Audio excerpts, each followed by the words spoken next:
प्रिय विद्यार्थियों नमस्कार। पीछे आपने राज्यसभा का टॉपिक पढ़ा था, संसद हम व्यवस्थापिका के बारे में पढ़ रहे हैं और आज का हमारा टॉपिक है लोकसभा। लोकसभा जिसे जनता का सदन कहा जाता है क्योंकि जनता प्रत्यक्ष रूप से प्रतिनिधियों का निर्वाचन करती है। इसे निम्न सदन, लोकप्रिय सदन, जनता का सदन आदि नामों से जाना जाता है। लोकसभा केंद्र सरकार में जनता की प्रतिनिधि इकाई होती है और संपूर्ण भारत को प्रादेशिक निर्वाचन क्षेत्रों में बांटकर प्रत्येक प्रादेशिक निर्वाचन क्षेत्र से एक प्रतिनिधि को निर्वाचित कर जनता भेजती है और जो जनता का प्रतिनिधित्व लोकसभा में बैठकर करते हैं, जनता की बातों को उठाते हैं, मांगों को उठाते हैं। जैसे कि मैंने आपको बताया था कि 1954 से पहले इसे जनता का सदन, हाउस ऑफ द पीपल नाम से ही जाना जाता था। 1954 में जाकर इसका नाम लोकसभा किया गया। लोकसभा में जब हम बात करते हैं तो सबसे पहले आपको ध्यान रखना है कि जब भी जनगणना की बात आएगी कि भी प्रादेशिक निर्वाचन जब भी जनगणना की बात आती है और हम यूँ कहें कि निर्वाचन के लिए जो जनगणना का इस्तेमाल किया जाना है या संख्या के लिए जो लोकसभा की अधिकतम संख्या है वो कितनी होगी, उसका निर्धारण करने के लिए जिस जनसंख्या का प्रयोग किया जाना है वह जनसंख्या 1971 की जनगणना के आंकड़ों को लिया जाएगा। और ये प्रावधान 84वां संवैधानिक संशोधन 2001 द्वारा किया गया कि 2026 के पश्चात होने वाली जनगणना 2026 के पश्चात होने वाली जनगणना के आंकड़े जब तक प्रकाशित नहीं हो जाते, मतलब 2031 के आंकड़े जब तक नहीं आ जाएंगे, तब तक 1971 की जनगणना ही प्रयोग में ली जाएगी। और लोकसभा की जब हम सीटों की बात करते हैं तो 552 अधिकतम सीटें इसकी हो सकती हैं। कितनी हो सकती हैं? 552 में 530 जो सीटें हैं वो राज्यों से है, 530 सीटें राज्यों से, 20 सीटें संघ शासित प्रदेशों से और 2 सीटें एंग्लो इंडियन। ध्यान रखने वाली बात यह है विद्यार्थियों कि 2 एंग्लो इंडियन का जो मनोनयन था वो 104 में संवैधानिक संशोधन 2019 के द्वारा इसे आगे 10 वर्षों के लिए नहीं बढ़ाया गया है। और वर्तमान में लोकसभा में 2 एंग्लो इंडियनों का मनोनयन भी नहीं किया गया है। और आप ये मान के चलिए जब इसे 10 वर्ष के लिए नहीं बढ़ाया गया, इसका मतलब अब एंग्लो इंडियन का मनोनयन जो है एक प्रकार से संवैधानिक बाध्यता नहीं रह गई है। इसका मतलब, इसका तात्पर्य है कि 2 एंग्लो इंडियन अब अगर मनोनीत नहीं किए जाते तो इसे संविधान का उल्लंघन नहीं माना जाएगा।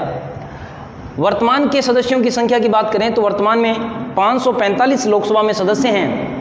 545 लोकसभा के सदस्यों की जब हम बात करें तो 524 सदस्य राज्यसभा से 524 सदस्य राज्यों से चुने जा रहे हैं, राज्यों से निर्वाचित होकर आ रहे हैं, 524 सदस्य है। और जब हम केंद्र शासित प्रदेश की बात करते हैं तो यहाँ पर 19 जो सदस्य हैं वो संघ शासित प्रदेश से चुनकर आ रहे हैं, संघ शासित प्रदेश से। और इस प्रकार से 543 हो जाती है। और जब हम 545 की बात कर रहे हैं तो इसमें एंग्लो इंडियन इंक्लूड हैं 2, अब इनका मनोनयन नहीं किया जाएगा। इसका मतलब अब अगर हम बात करें अधिकतम 550 है और निर्वाचित जो सदस्यों की संख्या है वो 543 रह गई है, क्योंकि 2 एंग्लो इंडियन का मनोनयन जो है वो अब अनिवार्य नहीं है।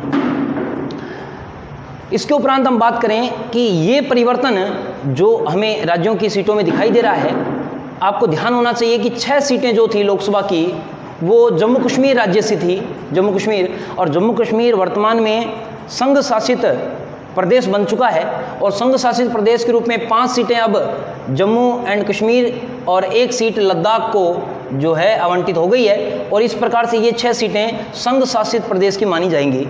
तो जो सीटें पहले संघ शासित प्रदेश की 13 थी वो अब बढ़ते हुए कितनी हो गई? 19 हो गई हैं, वर्तमान में 19 हो गई हैं। जम्मू कश्मीर पुनर्गठन अधिनियम के बाद में ये बदलाव हुआ है 6 सीटों को लेकर, तो आपको ये बात ध्यान रखनी है। अनुच्छेद 81 जो है उसमें यही बातें उल्लेखित है जिसकी हम बात कर रहे हैं। अनुच्छेद 81 की लोकसभा की संरचना क्या है, लोकसभा की संरचना क्या है, इसका उल्लेख कौन करता है, कौन सा अनुच्छेद करता है? तो अनुच्छेद 81 करता है कि लोकसभा की संरचना क्या है, लोकसभा की संरचना में उसकी अधिकतम सदस्य संख्या कितनी है, हो सकती है और वर्तमान में कितनी है, ये सभी बातों का उल्लेख 81 में है। जब हम बात करते हैं अनुच्छेद 82, अनुच्छेद 82 में प्रादेशिक निर्वाचन क्षेत्रों की बात है। प्रादेशिक निर्वाचन क्षेत्रों का निर्धारण, प्रादेशिक निर्वाचन क्षेत्रों का निर्धारण। अब देखिए, जब प्रत्यक्ष रूप से सीटें यहाँ तय की गई हैं, निर्वाचन की प्रक्रिया प्रत्यक्ष बताई गई है, तो ऐसी स्थिति में प्रत्यक्ष निर्वाचन के तहत प्रत्येक राज्य को ऐसे विभिन्न प्रादेशिक निर्वाचन क्षेत्रों में बांटा जाता है जो समान प्रतिनिधित्व करते हैं। अब राजस्थान में जैसे 25 सीटें हैं, उसी प्रकार से हम ये कहें कि उत्तर प्रदेश में 80 सीटें हैं, तो इनको जो अलग अलग सीटों में विभक्त किया गया है, वहाँ जनसंख्या लगभग सभी निर्वाचन क्षेत्रों में समान रखने का प्रयास किया गया है। इसे ही प्रादेशिक निर्वाचन क्षेत्र कहा जाता है।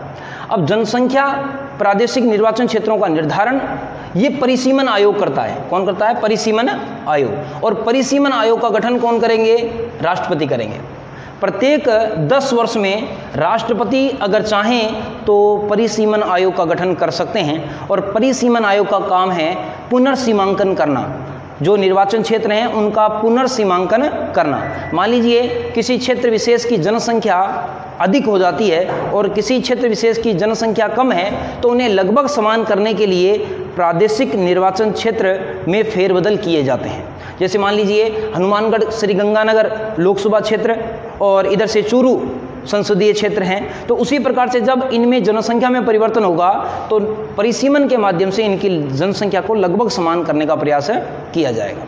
तो अनुच्छेद 82 लोकसभा में सीटों के लिए प्रादेशिक निर्वाचन क्षेत्र की व्यवस्था करता है और परिसीमन आयोग के गठन की बात करता है। परिसीमन आयोग का गठन राष्ट्रपति करते हैं, प्रत्येक 10 वर्ष में ऐसा कर सकते हैं। अब तक 4 परिसीमन आयोगों का गठन हो चुका है। जो लेटेस्ट परिसीमन आयोग का गठन हुआ था, चतुर्थ परिसीमन आयोग 2002 में हुआ था। श्री कुलदीप सिंह इसके अध्यक्ष थे, श्री कुलदीप सिंह। अब अध्यक्ष कौन हो सकते हैं, सदस्य कौन हो सकते हैं? तो इसमें जो सेवानिवृत्त न्यायाधीश हैं या निर्वाचन आयोग के जो तत्कालीन सदस्य या अध्यक्ष हैं, वो भी इसके सदस्य हो सकते हैं। तो इस प्रकार से परिसीमन आयोग का गठन किया जाता है। अब तक 4 परिसीमन आयोग का गठन हो चुका है। 1952 में हुआ है, 1962 में, 1972 में और 2002 में। इस प्रकार से अब तक 4 परिसीमन आयोगों का गठन हुआ है। जब हम आगे बात करें अनुच्छेद 83 की, तो अनुच्छेद 83 में लोकसभा के कार्यकाल की बात हुई है। किसकी बात हुई है? लोकसभा के कार्यकाल की। अब लोकसभा का कार्यकाल आप भली भांति परिचित हैं। लोकसभा की प्रथम बैठक से, ये ध्यान रखना है शब्द कि प्रथम बैठक जो है लोकसभा की, इस प्रथम बैठक से 5 वर्ष की अवधि तक लोकसभा का सामान्य कार्यकाल रहता है। और जब 5 वर्ष का कार्यकाल पूर्ण हो जाता है तो लोकसभा स्वतः भंग हो जाती है। इसको भंग करने की आवश्यकता नहीं पड़ती, यह स्वतः ही भंग हो जाती है। जैसे ही 5 वर्ष का कार्यकाल हुआ, स्वतः भंग हो जाती है। इससे पहले अगर लोकसभा को भंग करना है तो वो प्रधानमंत्री और मंत्री परिषद की सलाह पर राष्ट्रपति करते हैं, जिसका उल्लेख अनुच्छेद 85 में किया गया है। हम इसकी बात करेंगे आगे। आर्टिकल 85 जो है वो लोकसभा के विघटन की बात करता है। लोकसभा का विघटन, इसकी चर्चा हम थोड़ी देर में करने वाले हैं। 83 कहता है लोकसभा का कार्यकाल प्रथम बैठक से 5 वर्ष होगा। 5 वर्ष की अवधि पूर्ण होने पर लोकसभा स्वतः भंग हो जाएगी और एक ही परिस्थिति में इसका कार्यकाल बढ़ाया जा सकता है। वह परिस्थिति है राष्ट्रीय आपातकाल। वह परिस्थिति क्या है? राष्ट्रीय आपातकाल। मान लीजिए राष्ट्रीय आपातकाल लग गया, तो ऐसी स्थिति में लोकसभा का कार्यकाल एक बार में 1 वर्ष के लिए बढ़ाया जा सकता है। एक बार में कितने समय के लिए? 1 वर्ष के लिए बढ़ाया जा सकता है। और एक बार करके मैक्सिमम उसका उल्लेख नहीं है, तो एक बार में एक वर्ष के लिए बढ़ा दिया, फिर दूसरी बार 1 वर्ष के लिए बढ़ा दिया, ऐसे किया जा सकता है। आपको ध्यान होगा कि 1975 में श्रीमती इंदिरा गांधी के समय जब आपातकाल लगा था, तो उस समय 5वीं लोकसभा का कार्यकाल बढ़ाया गया था। इसी प्रकार से 1975 में जो 5वीं लोकसभा थी, जिसका गठन 1971 में हुआ, तो उसका कार्यकाल बढ़ाया गया और ये एक बार में 1 वर्ष बढ़ाया, फिर उसके बाद में फिर एक बार में 1 वर्ष बढ़ाया। तो इस प्रकार से 1977 तक इसका कार्यकाल रहा और 77 में 5वीं लोकसभा को भंग करके 6ठी लोकसभा के निर्वाचन करवाए गए थे। तो इस प्रकार से केवल एक परिस्थिति राष्ट्रीय आपातकाल, जब लोकसभा की अवधि को एक बार में 1 वर्ष के लिए बढ़ाया जा सकता है। तो अनुच्छेद 83 क्या कहता है? लोकसभा का कार्यकाल, लोकसभा का कार्यकाल कितना होता है? 5 वर्ष, सामान्यतः 5 वर्ष होता है और 5 वर्ष का कार्यकाल पूर्ण होने पर स्वतः भंग हो जाती है लोकसभा। अब अनुच्छेद हम बात करते हैं 84 की। 84 में लोकसभा सदस्य बनने की क्या अहर्ताएं हैं? लोकसभा सदस्य बनने की अहर्ताएं, अहर्ताओं का मतलब है योग्यता, मान लीजिए अहर्ताएं। फिर लोकसभा सदस्य बनने के लिए क्या क्या क्वालिफिकेशन होना चाहिए उसका यहाँ पे उल्लेख किया हुआ है। नंबर 1 पर हम बात करें तो सबसे पहले वह भारत का नागरिक हो, वह भारत का नागरिक होना चाहिए। भारत के नागरिक को ही लोकसभा का सदस्य बनाया जाएगा। लोकसभा का सदस्य वह भारत का नागरिक हो।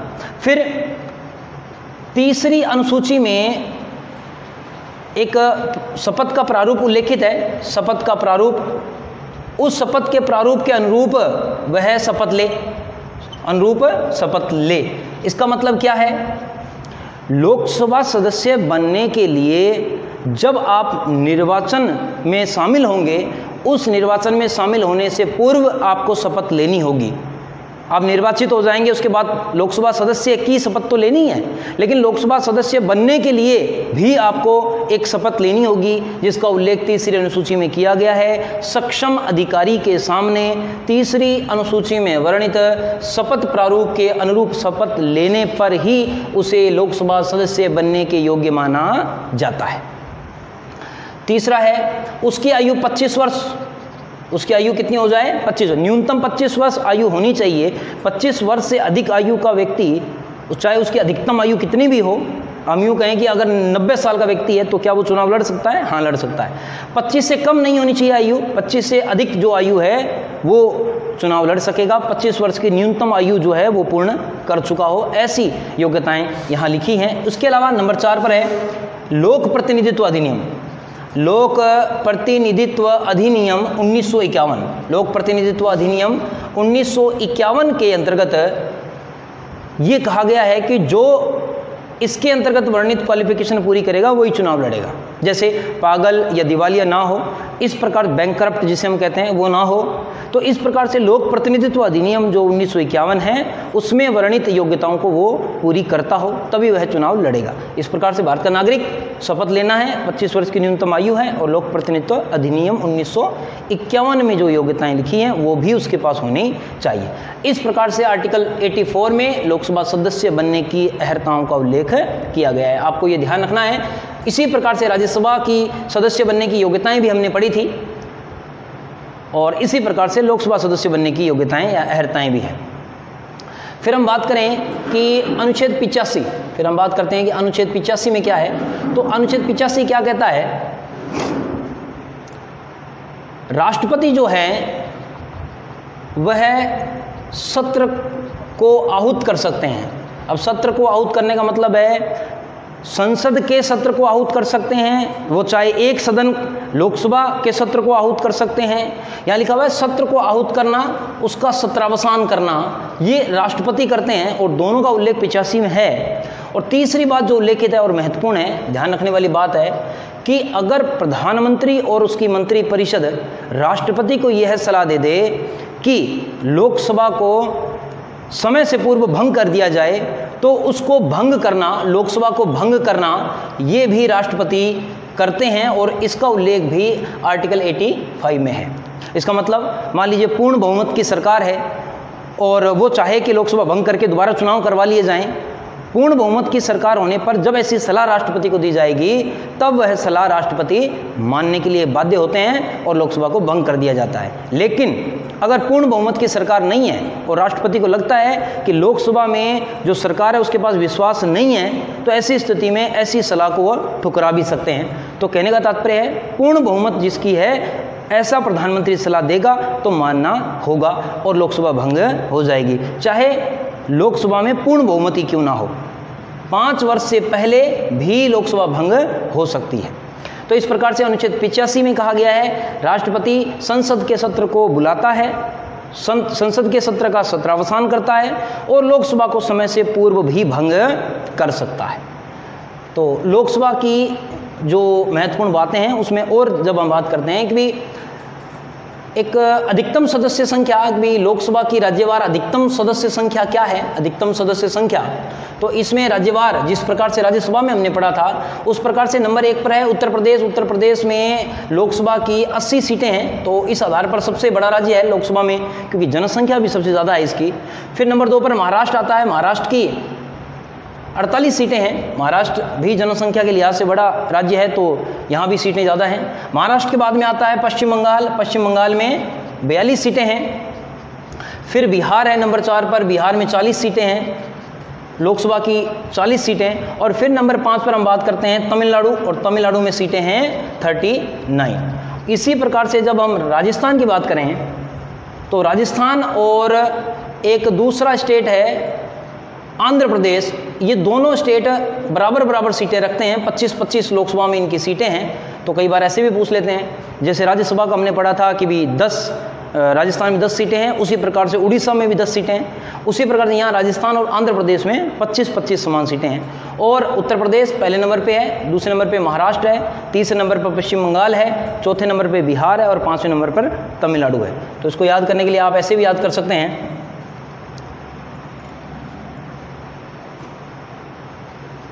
आपको ऐसे याद करना है उमा बबीता, ये आपको याद करना है उत्तर प्रदेश, महाराष्ट्र, पश्चिम बंगाल और बिहार और फिर तमिलनाडु।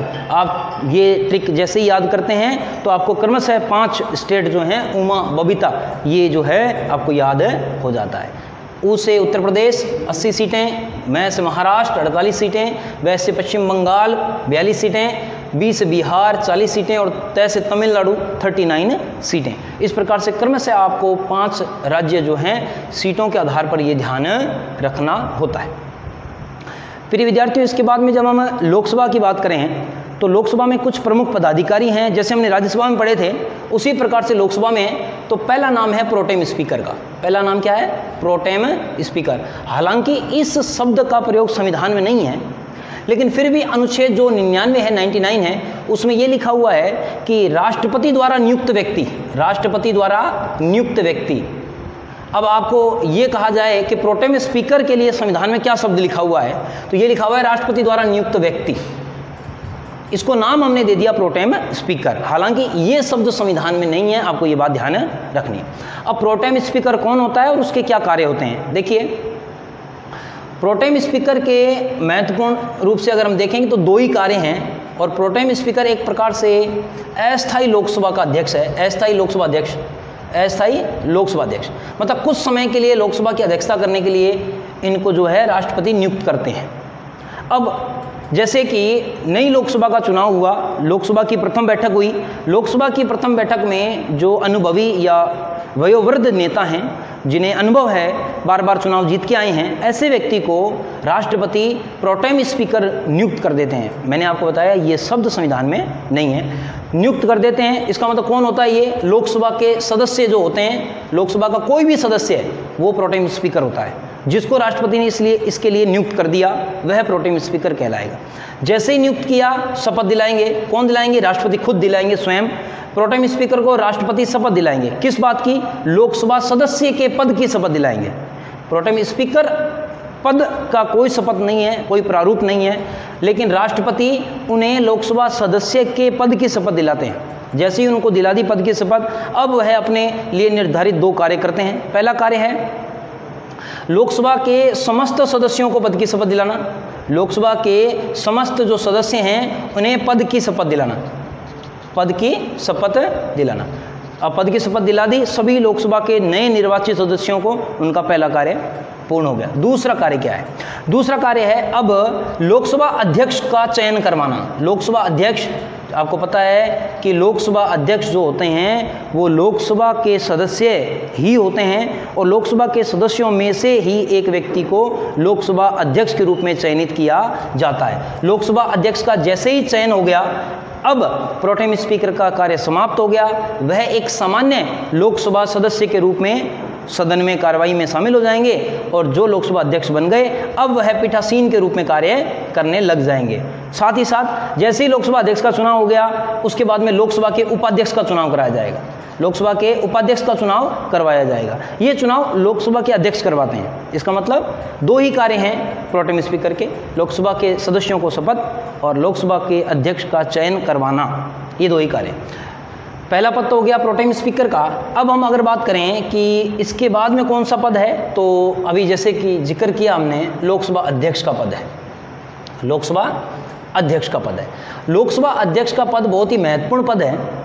अब जब हम कहते हैं तो आपको ये बात ध्यान रखनी है कि राज्यसभा के पदेन सभापति के रूप में उपराष्ट्रपति होते हैं और लोकसभा के अध्यक्ष के रूप में लोकसभा अध्यक्ष होते हैं। इन दोनों के पद का वेतन समान है और समान वेतन कितना है, 4 लाख रुपए है। समान वेतन है, दोनों पदों का वेतन समान है। तो इसका मतलब आप देख रहे हैं कि उपराष्ट्रपति के बराबर वेतन ले रहे हैं लोकसभा के अध्यक्ष। पद की स्थिति भी बराबर है। हालांकि उपराष्ट्रपति की तुलना में, मतलब राज्यसभा के पदेन सभापति होते हैं, इनकी तुलना में लोकसभा का अध्यक्ष जो होता है वो ज़्यादा शक्तिशाली है। कैसे? क्योंकि जनता के सदन की अध्यक्षता कर रहे हैं, तो जनता के सदन ज़्यादा शक्तिशाली है तो वो अध्यक्ष भी शक्तिशाली है। तो इसके शक्ति के 2-3 बातें हम कर लें यहाँ पर। पहली बात, कोई भी विधेयक धन विधेयक है या नहीं, इसका अंतिम निर्धारण कौन कर रहे हैं, तो लोकसभा के अध्यक्ष ही कर रहे हैं। कोई भी विधेयक धन विधेयक है, इसको प्रमाणित करना लोकसभा अध्यक्ष का काम है। इन्होंने कह दिया धन विधेयक है तो वह धन विधेयक होगा, उसको चुनौती नहीं दे सकते। दूसरी बात, अनुच्छेद 108 के तहत जब संयुक्त अधिवेशन बुलाया जाता है, या यूं कह लीजिए संयुक्त बैठक बुलाई जाती है, तो इस संयुक्त बैठक या अधिवेशन की अध्यक्षता कौन करेगा, लोकसभा अध्यक्ष करेगा। ये दूसरी महत्वपूर्ण शक्ति हो गई। हाँ, हालांकि अगर लोकसभा अध्यक्ष नहीं है तो लोकसभा के उपाध्यक्ष करेंगे, लोकसभा के उपाध्यक्ष भी नहीं है तो राज्यसभा के उपसभापति करेंगे।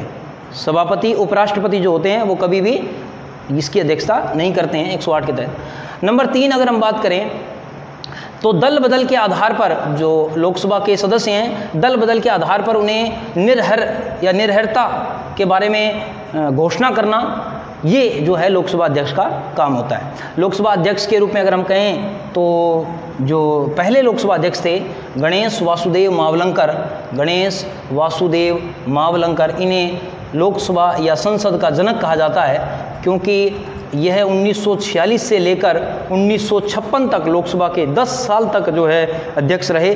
46 से मैं इसलिए कह रहा हूँ क्योंकि आपको ध्यान है संविधान सभा जो है, उस संविधान सभा ने 2 प्रकार से कार्य किया है, एक तो संविधान सभा और एक अंतरिम संसद।